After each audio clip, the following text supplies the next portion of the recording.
Welcome to the Fat Fueled Family Podcast, where every week Danny and Maura Vega discuss topics that help families live a healthy and active lifestyle with their little ones, including nutrition and training, peaceful parenting, education, and mindset. To stay up to date, make sure to hit subscribe on this podcast and check out the blog at www.fatfueled.family. You can also find them on Facebook and Instagram at dannyvega.ms, at fatfueledmom, and at fatfueledkids, and Fat Fueled Family on YouTube. Enjoy the show.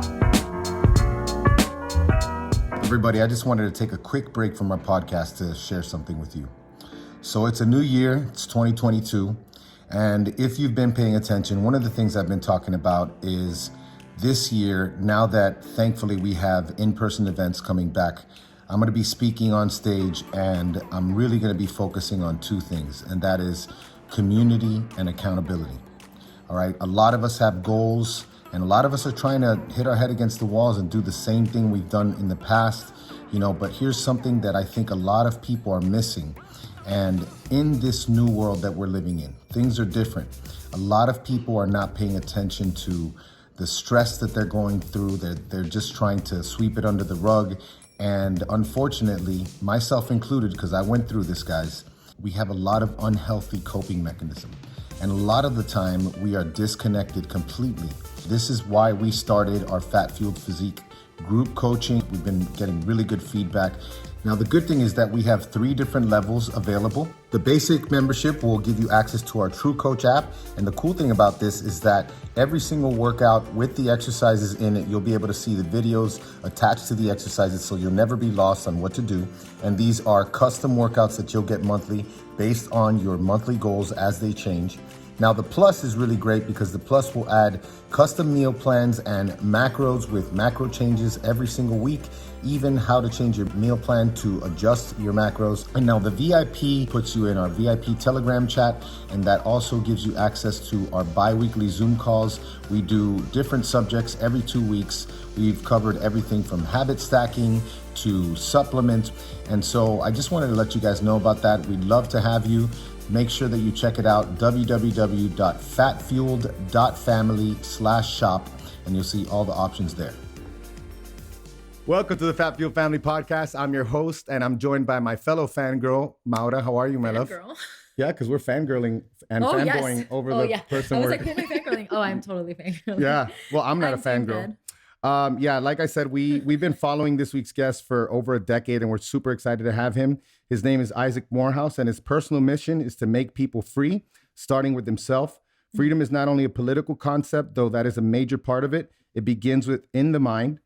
A mindset of freedom, ownership, and agency unshackles people from guilt, shame, fear, status chasing, compliance, thoughtless following, and listlessness. That mindset is formed by experiences more than through ideas, though both matter. Most people have been conditioned into accepting an unfree world, starting with school and cementing itself in career. So how is he living this mission? That's what we're going to talk about today. First, through Praxis. Praxis helps people escape the college debt and mindset trap and realize what they can do when they take charge instead of following norms.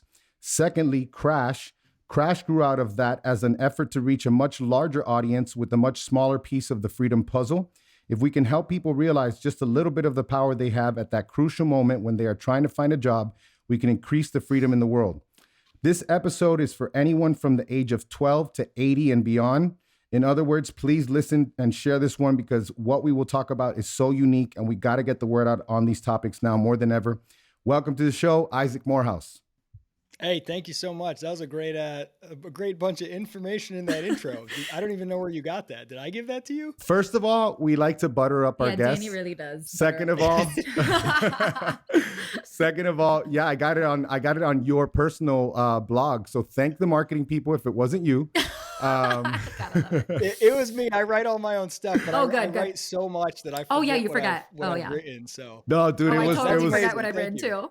I just you get the typical bio and it's like the stats and it's like, nah, let's talk about what he's passionate about. Yeah. Well, we're super excited. Great to be here. Yeah, man, we're so happy to have you. Let's get this conversation started. We've got a lot of stuff we want to cover. So let me ask you this, Isaac. We always start with the question, what is the most critical problem that you are currently trying to solve?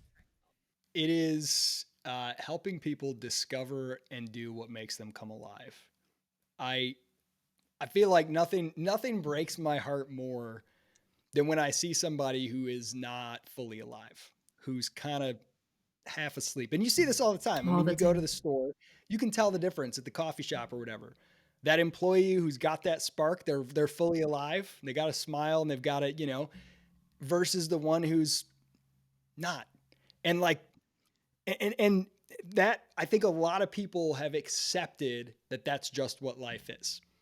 And this isn't all sunshine and rainbows. I'm not talking about trying to help people escape from difficulty and pain and suffering. Yeah. You're always going to have pain. Yep. You're always going to suffer. You're always going to go through some stuff. The difference is if you're suffering with meaning, you can still be fully alive in the midst of that pain and difficulty. If you're going through pain and challenges and difficulty that are meaningless and you don't even know why you're suffering them, that's how somebody gets broken. I don't know if you've ever read Viktor Frankl's Man's Search for Meaning. Yes. Yeah. And he talks about in the concentration camps, they would give the prisoners these different tasks, dig a trench or do this. And as long as the task was attached to something of meaning, dig a trench because we need to throw stuff away. People could do it and be like in pretty good spirits, even though they're in a concentration camp. Once they start doing stuff like, okay, carry all this stuff from one side of the camp to the other. Okay, great. Now carry it back again.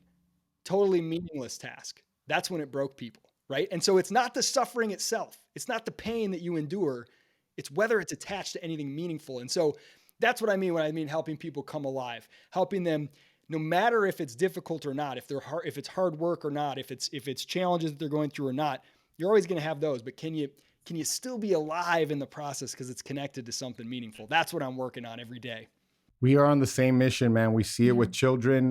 We talked about John Taylor Gatto before, and the flea analogy. These fleas will try to jump out of the bottle until you put a top on the bottle, and then you'll take the top off, and they'll stop trying to jump out. And that's the saddest part.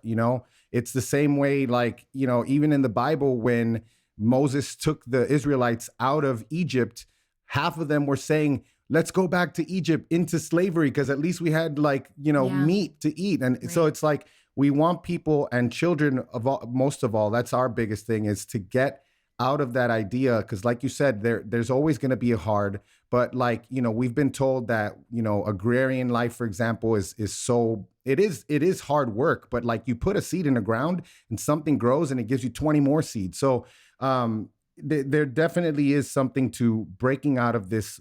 It is a matrix. Like the word matrix is perfect. So let's first talk about Praxis. Can you first describe the program and who would benefit from it and the types of companies that you work with? Yeah, absolutely. Praxis is a college alternative. It's a 1-year boot camp plus a job. So you go through a 6-month professional boot camp, which is done digitally, to really get caught up to speed on sort of the basic skills that are needed in the fast growing kind of tech type companies that have the most opportunity today.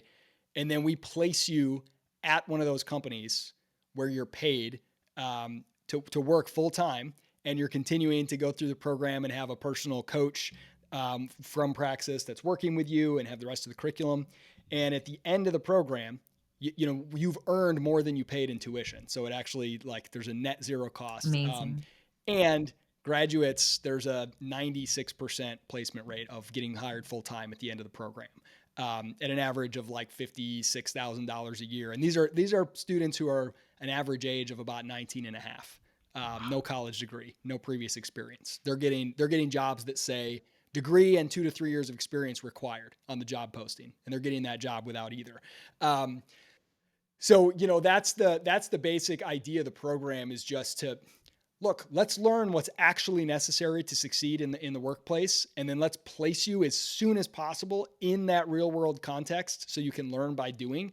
And at the end of that year, at the end of 1 year where you've had 6 months of learning the skills and 6 months of doing them in an actual job, you're infinitely more employable than you're having a BA and whatever, and you have no debt. And yeah, exactly. You have no debt. So that's the program, and the kind of businesses that we work with. Over the years, I founded this in 2013, and over the years, we've kind of just learned and refined what are the ideal types of companies to place people with. And it tends to be high growth. So companies that have been growing consistently for several years. So they're not just kind of repeating the same things over and over. Tech type companies. So we're not placing people in tech roles. Like, we're working primarily with non-tech people. I'm not a coder. I'm not a tech guy myself. But companies that are, like, let's say, Spotify, for example, right? That's kind of a tech company. Their product is a piece of software, but the number of roles there that are not tech roles are tremendous. And that's the kind of thing. So fast growing sort of tech companies that are usually around 100 employees or less. And we found that if they're bigger, they've got to be in a department that's got like 50 or fewer people. We found that those companies have just the best experience possible to start with, because they're growing so fast. Within a couple of years, you can go from an entry-level person to managing an entire division because they're growing so fast. And so that's what we found. We like to use as a rule of thumb, any company that has more than one person in their HR department, we don't want to work with, because that means they've gotten too bureaucratic. That's great. So That's perfect. Yeah, so they're really like entrepreneurial places where they're looking for employees who are problem solvers, and they're going to figure stuff out on their own. And and we obviously help them with that. But it's been really exciting. I'll just say this real quick. I think it's so amazing that these kids are. I say kids. I mean, I know that there's other people that go back after college or in the middle of college. They realize, but there is, once you've shackled yourself with the debt, it's like, it's so weird. You do the 4 years at the worthless institution where you get brainwashed, and then you don't want to go through the year.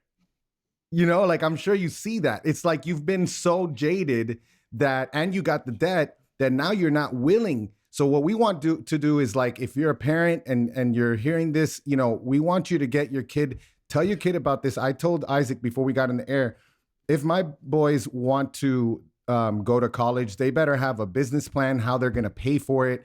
They better be able to justify it. I just don't see it happening personally.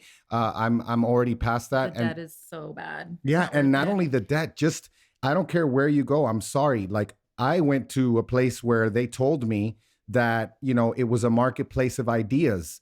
And when I went against, their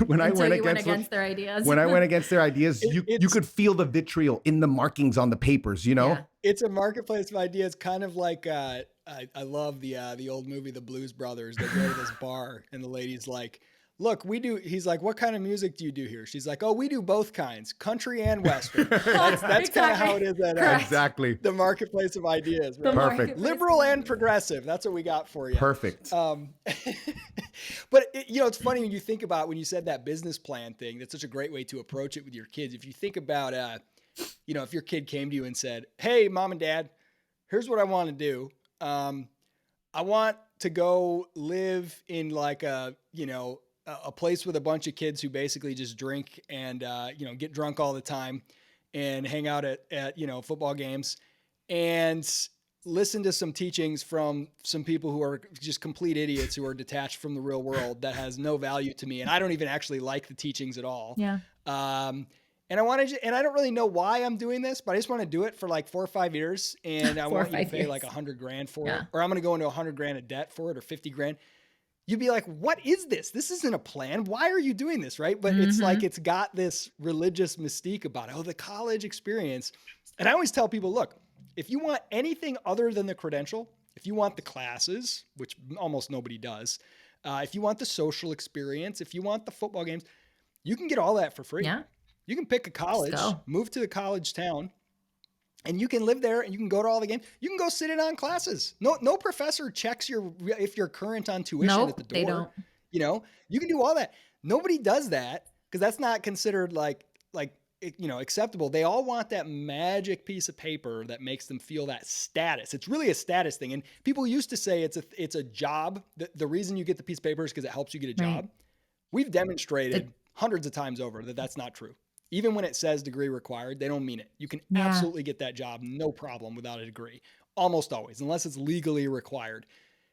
it's really a social status Yeah, signifier that just makes your mom and dad feel like they didn't fail as parents. And that's fundamentally what we got to break down yes, is Absolutely. parents not using exactly. that as shorthand for I was a good parent because my Yes. kid got a degree, Yeah. That is you know? so true.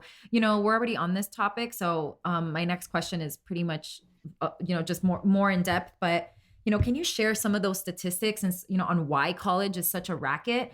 And the difference in outcomes between your local college debt, loan taking person and a person who goes through Praxis. You kind of already mentioned how there's no debt, but Yeah, it is pretty amazing. Like when you start to look at college, so just a couple facts about college. Right now, the average time to get a bachelor's is just about 6 years.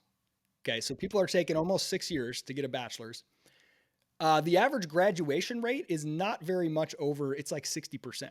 So, like 40% of people who go never get the degree anyway, but they do get all the debt. The average debt's like close to 40,000 per student. Um, and then you look at the percentage of graduates who get a job that says degree required. Now remember, we've already established that saying degree required, they don't actually mean it because I've seen thousands of people get those jobs without degrees just by sending something cool, a small pitch. But let's just say degree required. Any job that says degree required, the percentage of graduates who their first job out of college is one that requires a degree, it's only like 40%. Wow. So more than half of them are getting jobs they could have gotten 4 years, 6 years earlier anyway. They're working at Starbucks. They could have done that before. They didn't have to get all the debt and all that stuff, right? They could have done that for 5 years, for goodness sake, and they would have a bunch of money stored away and they wouldn't have all that debt. And they could now go on the job market with 5 years of experience in customer service or being the night manager at a Starbucks or whatever, right? Like, it's incredible. So you just look at just the sheer failure of college to accomplish what it's supposed to accomplish. You can look at surveys of employers. They say, what do recent graduates, how prepared are they on these key, metrics that you have? Like, they have a bunch of different skills and things. Employers say that somewhere between 75 and 80% of students are completely unprepared on those things when they come to them. Graduates, you ask them the same questions. How prepared do you think you are in these areas? Complete opposite. 80% of them think that they're totally equipped and ready to go. So they're being told, and this is like really unfair to the students, right? They're being told their whole lives, all you got to do is get the degree. It doesn't even matter what it's in. The better school, the better GPA, the better, but just get a degree. It'll be worth it. People will want to hire you. And then they're told on the campus, oh, you're going to be really valuable on the job market. You have all these skills. We're instilling in you important skills that the world values. And then they go out in the world and the world's like, you have nothing. I don't value what you have, and they're shocked and they feel entitled. And then they go and, get mad and say somebody should pay for my debt. And I get it. I get the frustration because they kind of been bamboozled by like authority figures and teachers and parents and professors their whole life. But so anyway, so that's the college outcome side. Praxis, it's been amazing. So the whole goal when we launched it was I want to create a program in the shortest amount of time for zero net cost to the student that they can have the highest likelihood of getting a job that's exciting to them. That's a career type of job that they can go somewhere. So I spent a lot of time trying to figure it out and boil it down and working with businesses to put this stuff together and figuring out the curriculum. And we've refined it and honed it over the years. But what it comes out to is a program that you go, it's 1 year, you pay 12 grand, you earn about 15 grand during the working portion of it, minimum. And at the end of it, we have about an 88% graduation rate. So there are some people that don't make it through. 88 to 90%. We try to stay above 90 if we can. And then we have a 96% placement rate immediately after the program, people getting job offers. At an average income of almost $60,000 for kids, as I mentioned, the average age is under 20 years old. Yeah. Now some have degrees and some, there's some variation, but it's incredible. And they're coming out again. They're coming out with no debt. So, we have payment plans and stuff too. So if you don't have the 12 grand up front, and there's, different things you can do to make it easy. But it's like the bar is so low in terms of what do employers actually need to see to hire a good entry-level employee that we've been able to figure out how to deliver that really quickly, really efficiently, and in a way that's connected to the student's interests. Like so many young people, you go to college and you're not introduced to any real like opportunities. I remember looking through to pick a major It's like, I don't know, what do I want to major in? I'm kind of like a people person. I like to talk. I like to write. Communications. Yeah. Like, what does that mean? Marketing, PR. I remember PR was one of them. And I'm like, I don't even know what that means, but and you're not introduced to like, what are the actual roles? Whereas with Praxis, really quickly, it's like, okay, what are you interested? What are you good at? If you asked a young person, do you want to go into sales? Nobody would say yes. They all think it's like used car sales. But if you get to know one of the students and you say, look, you're really good with people, you're really persistent, you're competitive, you're a good writer, you're organized, I think you would love an entry-level sales role at like a tech company. That's actually really fun. You're kind of hunting down leads and you're trying to send them emails and get on phone calls and see if your software meets their needs and get them to do a demo. It's competitive, it's challenging. And a lot of them turn out that they love it. And they never would have guessed that. They never would have guessed that software sales is a great, and one of the first guys to do the program, he dropped out of college and came down and did that. We placed him in a sales role. A year after he graduated, he made $100,000. Within 2 years, he was the vice president of sales. And now he is the co-owner of a company that he went to work for, and he basically took over their whole sales department. And he's hiring people, and he's like, and this is just like, he's only what, 7-8 years after doing the program, 7 years after doing the program. Literally, he has friends that probably graduated a year ago and are still unemployed, Dude, that is so crazy to me. My gosh, like it gets me so excited, man. It really does because, first of all, to your point, I went to a liberal arts school, which I do love the core curriculum. I did love that about it. But I had 24 majors to pick from, and I ended up in sales. So it's like, it's so cool, man.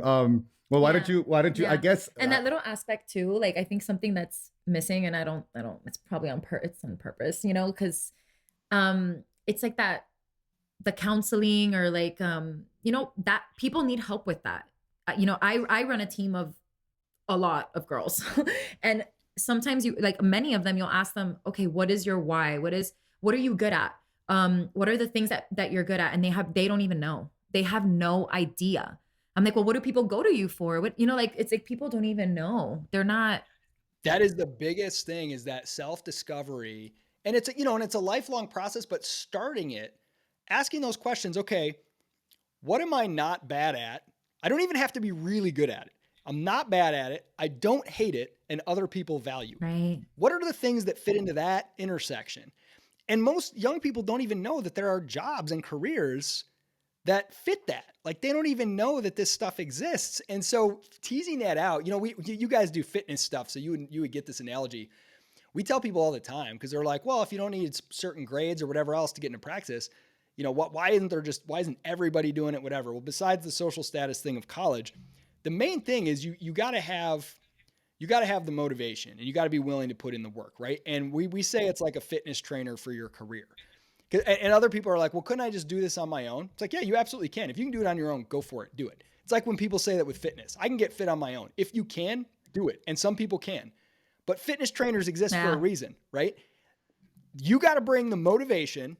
You can't come and be like, my mom told me that you should get me in shape, right? You're going to be like, get out of here. I can't work with you. You got to come and be like, I'm ready. Help me out. Keep me accountable. Give me the tips. You know more than I do about this stuff. I want to do this. Okay. And what do you say as a trainer? What are your goals? You trying to run a marathon? You trying to lose weight? You trying so to many bulk goals. up? You trying to trim down? You got different. And that's just how it is with your career. Okay. What are you hoping to do? What are your goals? What are you good at? What do you like? What do you want to do more of? What do you want to do less of? Let's work with you and get that going. And all you got to bring is the motivation. I love it.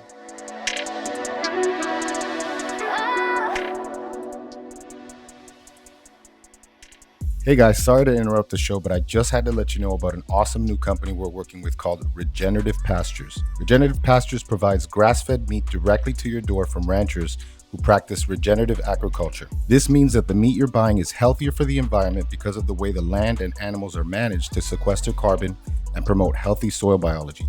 And of course, it's healthier for people because this meat contains higher omega-3 fatty acids. They have an incredible selection of grass-fed beef boxes, organ meats, and organ jerky that are all regeneratively raised. I absolutely love their chuck eye, T-bone, and even their ground beef is delicious.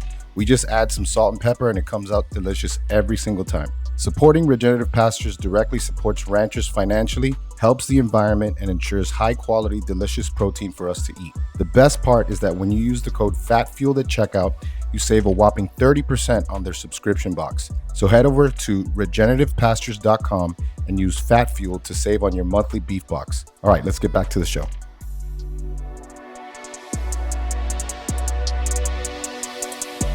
I just thought this is the greatest analogy.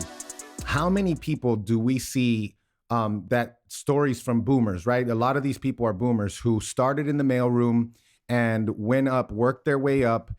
We don't see that anymore. No, Everybody, our own parents. yeah, everybody now says, well, I'm a college graduate, so and then you still, and then they literally work at Starbucks. Yeah, and then it's almost, it's Like so you said, weird. I'm It's like, like okay. so backwards because this is the reality. This is like the real true potential where you get in on the ground floor, and then you because you're so young and because you're not jaded and because you haven't picked up. I remember I was in pharma sales for 3 years. That was my top limit because when I wanted to get into medical device, which I ended up doing for another 8 years, if I would have worked in pharma for more than 3 years, they wouldn't have hired me because I would have picked up too many bad habits. They don't That's like. right.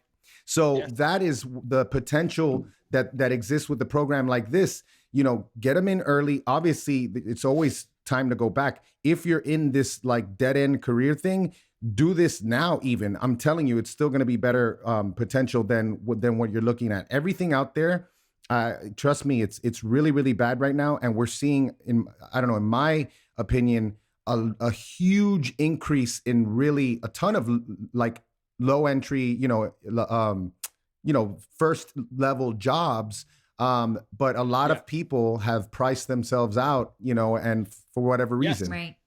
Man, I tell people all the time. In fact, I think I have an article by this title, something like the secret weapon that young people have on the job market, which is their low opportunity cost, Right. right? The fact that they don't, when you're really young, and when you're 18, 19, 20, 17, whatever, you don't have that many better things you can be doing, right? So what that means is you can go to somebody who you really love, who you love what they're doing, you love their business, and you can offer to work for a really small amount so you can learn. You can offer to work for free. You can say, look, I love what you're doing. I want to learn it. Can you hire me? No, we're not hiring. Let me come and work for free 2 days a week. Let me clean up the office. Let me drive you around. And that's an ability. As you get older, you can't afford to do that as much. That gets harder, especially you got bills to pay and you got kids and you got expectations, or you just feel, you have a degree and you're 23 and you feel too proud to do that. You feel like a loser, right? But when you're young, you can do anything, and you shouldn't ever feel too proud and feel like a loser. But I get it. That's a reality many people face. Or people will think you're weird offering to work for free when you're 26 and you've never had a job. But when you're young, you can do so many of those things. And I'll tell you, I got to give a shout out. Cameron Sorsby, he's the current CEO of Praxis, because we'll talk about Crash in a second. I'm on the board of Praxis still, but I don't run it day to day. He started out interning for free. When I launched Praxis, he knew me because the previous company I worked at, he interned for me, which he came and pursued that because he saw me talk at his college and he thought I was cool. And he's like, let me intern for you. So he interned for me and he was a good intern. When I launched Praxis, he was like, I want to work for you. I want to help get this going. I'm like, dude, I'm bootstrapping this. I can't pay you anything. He's like, I don't care. I'll do whatever. Let me help. So I'm like, all right, well, he was just graduating college. I'm like, well, you're going to have to get a job somewhere and just, go get a job in the meantime and just help me out on the side. So he got a job and he's doing great at his job, but he's putting in hours. He's just working. He's just working for me for free because he just loved it. And I was like, he's like, what's the biggest thing I can do to help? And I said, you know what you can do to help? You can be one of the students in the first class because I want to have as many as possible. That's so we only good. had six. And I'm like, I'll give you, I'll talk with your employer and you can do your apprenticeship through them. You're already working there, but we'll call it your apprenticeship. And I want you to go through the program. And I want you to help make it better and give us another good story because we need people who have done it. And we only had six. So he did. So he became a customer and a free worker because that's what we needed most. He loved our mission. Fast forward 7 years from that day, he became the CEO of the company. Wow. And he just wasn't too good for it. He saw something that he liked. He saw a vision he liked. He saw a company that he thought was cool and had promise. And he's like, why not invest my time and my social capital into helping this out as much as I can, you know? And even if he hadn't become CEO, he would have had, I would bend over backwards for that guy. Anything he wanted in his career to help him out because of that. And like, I think people miss the opportunity to just grind it out and try to get your hands dirty. Nobody wants to grind anymore. Didn't you do that at UF? I did that in grad school. Totally did that I walked into the weight room. My first career, I wanted to be a head strength coach in 5 years. I did it in 3. And in grad school, I didn't know anybody at UF. Walked into the weight room, told the head strength coach, I just want to be a fly on the wall. I just want to learn. I'll clean the mirrors. I'll do whatever. He lets me in. I start. 2 weeks later, he gets fired. And thank God the new guy that came in gave me a shot. And then 2 years later, I was the head strength and conditioning coach at VCU basketball. So I wasn't going to say it because I was like, but yeah, I did exactly that, dude. Yeah, it's like people... That's how it goes, man. That's how it goes. I remember I heard the guy from Mythbusters, that show that I don't know if it's still on, but used to be on. He was like, somebody's asking him, how do I succeed in the special effects industry? And he's like, where should I study? He's like, don't do any of that stuff. Go find somebody who does it and offer to clean their workshop every night. He's like, that's what I did. I came in and I just started cleaning the workshop. And then before long, I started helping with more and more stuff. He goes, I've said that in every talk I've given. To this day, nobody has ever pitched us at Mythbusters to come in and be a janitor. Dude, that is so insane. Wow. Nobody has ever done it. Yeah. Yeah. That's like, it's a lost art. Well, let's talk about Crash. Crash is something that we're both new to. So can you talk a little bit about the company, the newsletter, and what differentiates it from what people typically find when they're searching for employment? Yeah, it's been a wild journey. So people will, they'll be tracking with me. We're talking about Praxis. And then they're like, well, why did you leave to go start Crash? I don't get it. It's been a wild journey. So I'll give you just a quick. So after about 5 years of Praxis and getting this thing growing and growing and growing, and we're just getting it on a really great pace, it's humming along. I'm kind of out of the day-to-day. I've delegated most of that. And I'm like, okay, this is great. What can I do? What can I do to take this to a massive next level, right? So like Praxis is a really intense, it's like the special forces, right? Like it's an intensive program. You got to really want it. You got to really be hungry. So it's never going to be a program that millions of people go through. Thousands, maybe tens of thousands, but not millions. And I'm like, what could I do to reach millions of people, to help millions of people come more alive? What could I do at scale? So I got this idea for like a software platform where we take one thing we learned at Praxis that helped all these young people get these jobs that they had no business technically on paper getting, was that they were pitching companies. They were putting together either a little pitch, like a little slideshow or a little video that said, here's who I am. Here's why I love your company. Here's what I want to do for you. Or, hey, I made a project for you. Check it out. Give me a phone call. And they were getting like every time they were blowing away candidates with Ivy League degrees, some 18-year-old kid, right? Because they just did a pitch. And so I thought, if we could create a platform that would guide job seekers through the process of making a pitch instead of sending a resume, then, we're not working with them for a full year. We're not guaranteeing them a placement and all these other things, but it's just a self-serve software platform to help them pitch companies. And it would just flip their mindset a little bit to one of, I have value.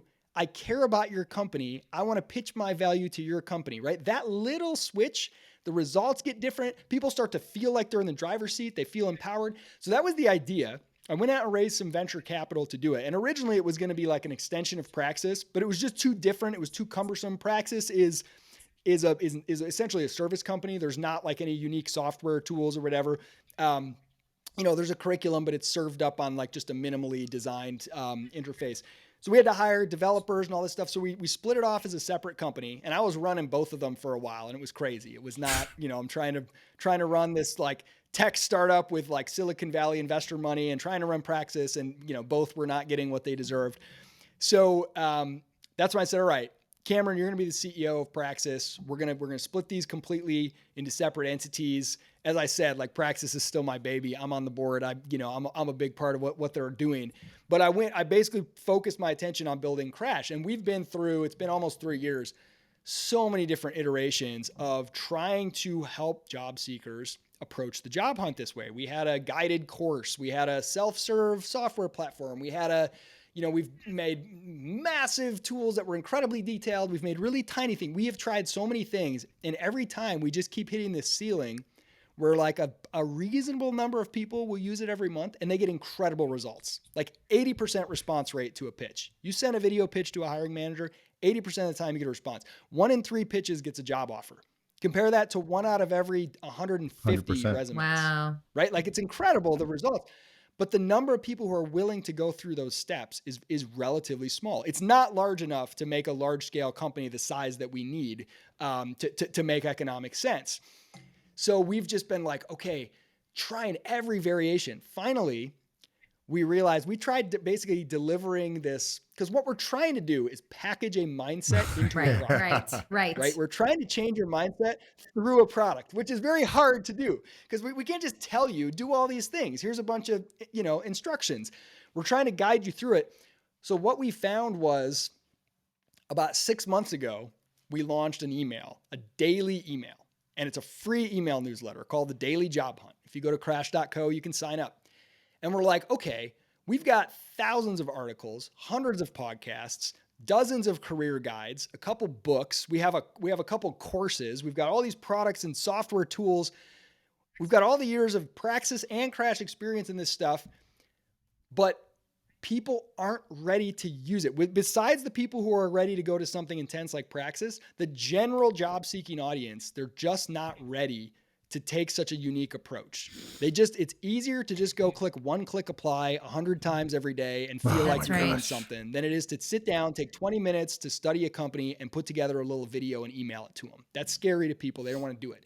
So we're like, all right, we got to really like drops on a rock. We got to just wear away tiny bits at a time. We got to get this mindset thing going. And if we don't get that going, then all the tools we can put out there are going to go unused. And so we put out this daily email, and it's like short emails every day that are just like a little bit of inspiration, a little information, a little bit of tips and guidelines, some job opportunities, really quick stuff, but it's mostly a mindset shift. Hey, you're in the driver's seat. Hey, try sending an email today to a hiring manager and just tell them, hey, go on Twitter and tweet at a company and tell them one thing you like about their product. Hey, instead of doing this, do this. Hey, you got this. You could, right? Little stuff. And that thing is blown up. We're up to 120,000 subscribers. And we're starting to see some of those feed in and actually use the tools that we've built and go through the career guides and all that stuff. So it's been a crazy journey, but just to learn, like, I think we were trying to bite off too big of a chunk, and we finally boil it down to like, what's the smallest possible unit? And the way I see it is, look, if I can help, we got 120,000 subscribers on there. Every day, about 20,000 people open that email. If I can help those 20,000 people come just 0.01% more alive than they were before they opened that email, you think about the compounding effect of that, right? You think about that on the world, just a little more awake and alive, a little more in charge of your own destiny, just drip, drip, drip every day. So that's kind of where it is. It has not been the vision that I set out to build for Crash. It has not become the thing that I wanted it to just replace all these jobs boards with resumes and move us to a video pitch economy where and I still have that vision, but there's too much deprogramming that needs to be done first. There's too much mindset. That's so hard for me to understand because I hear what you're saying and I'm like, yes. And I'm like, how do people not get this? It's at its soul. Oh my gosh. I'm like, thank God that my kids are so young. I'm going to be like, they're just going to be like, wow, this is so awesome. Like this is exactly what people need. I just one quick question and then I'll let you ask the last one. Let's say someone says, you know what? I want to get into Crash. 2 questions on that. First of all, what can they expect as far as a time frame for them to say, okay, I've done the research, I'm gonna do the pitch, and that's the first question. So what's a reasonable time frame? And then the second question is, I'm also assuming, I just saw this, I'm sure you've seen this, like this has gotta be valuable for salary negotiation. How are you not going to be able to ask for more money when right off the bat you're differentiating yourself this way? Yes. Oh, it's huge. What you signal for your value is off the chart. So in terms of how quick, first, if you're on the job hunt or even remotely thinking about it, just go to crash.co, sign up for free. You'll love the emails. But if you get on there and you want to go create a pitch, say you're trying to get a job, Pick one company that you like. Spend 1 hour. I'm telling you, give me 1 hour. Take 20 minutes to research that company and learn a little bit more about them. Take 10 minutes to figure out who the hiring manager is and find their email. And we have details on how to do all this stuff in all of our content, we got all this stuff. Take 20 minutes to make a video that's 1 minute long. It doesn't have to be perfect. It doesn't have to have production values or anything. It just needs to answer 3 questions. Why I love your company, why I do what I do, and why I'd be a good fit for you. That's it, really quick. Hey, Fat Fueled family, I love what you guys are doing because it really inspired me to think differently about health and education. It's just been amazing to follow your journey. Here's what I'm all about. I love living free and helping others live free, and I've been into education for a long time. I think I'd be a great fit for you because I can help put together a community for you on Slack, manage the Slack group, and I can go and create a Twitter account. Here's a little project I made that's an example landing page with some copy that I tested out. Let me know if you're willing to talk, right? Put that together, email it to the hiring manager. That's it. And then every 2 days, send a follow-up email until you hear back. 80% response rate, 33%, 34% offer rate on pitches. So in other words, you do that 3 times, you do it 5 times, I'd be shocked if you don't have a job offer. Versus the typical person applies to like 240 jobs before they get anything. Breaking out of the matrix right there, and man. That's what differentiates you. Yeah. I mean, and that's the thing, right? Because of what has transpired from the boomer generation, which is funny because what they did was way better than what they told us to do. Like my mom is a perfect example. She started off as a secretary and she ended up, she grinded and she went to college during her career to get more, right. She ended up going to an accelerated program while she was already in her career that helped her with that career. That's different. Yep. She just did like an 18-month program at the university. But she started off just serving coffee as a secretary and ended up, top mortgage loan officer. So but then we're told, our generation, it's like now everybody has that degree, right? So what differentiates you? A bachelor's is barely worth anything anymore. You're right? able to finish something. I guess you're probably literate. And probably. Yeah. I mean, it signals some things that matter, but when you think about, might there be a better way to signal that? So, okay, persistence and discipline, let's say. Yes, someone who finished college versus someone who didn't, they probably have more persistence and discipline. How about somebody who ran a marathon? Yes. Right? How about somebody who took on a blog challenge and blogged every single day for 60 days?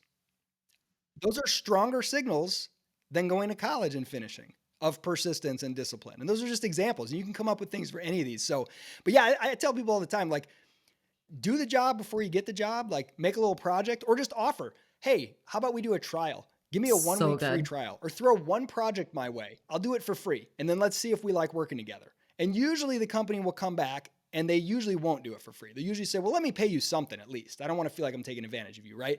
But regardless, that's a great way. Think of it as a sampler, right? Like you sample wine and beer before you pay $11 for it. Wouldn't somebody want to sample your work before they hire you? You send them a piece of paper that says, here's my BA. Start giving me a paycheck. It's like, well, hold on a second, It's so true, man. So true. And this is like the career version of what John Taylor Gatto says about. Well, that's exactly what I was just thinking about. Go for it. Say it. Sorry. You know what I was going to say, which is John Taylor Gatto mentioned this exact thing when it comes to admissions to Ivy League schools, because he interviewed one of them. I don't know, it was Princeton or Yale. Princeton and Harvard.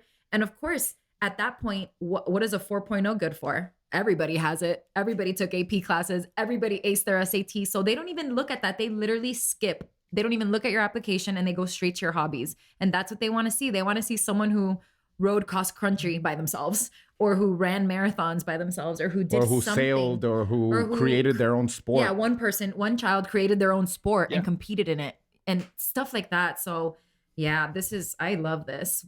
Well, really, this has been such an awesome conversation and so much value in this episode. So I really hope that our followers go. Oh, there's no way. I mean, if you guys sign don't up see to crash.co. this, my gosh, I'm going to put it on my email. I'm going to be getting those. I'm just going to be for sure. Yeah. But anyways, Isaac, where can people find you online? Any other projects that you're working on that you'd like for us to share? We'll put all of this in the show notes, of course. Yeah, so I'm on Twitter at Isaac Morehouse, and you can go to my personal site, isaacmorehouse.com, and that's got links to my books and the Twitter, Crash and Praxis and all that stuff. So that's an easy one stop.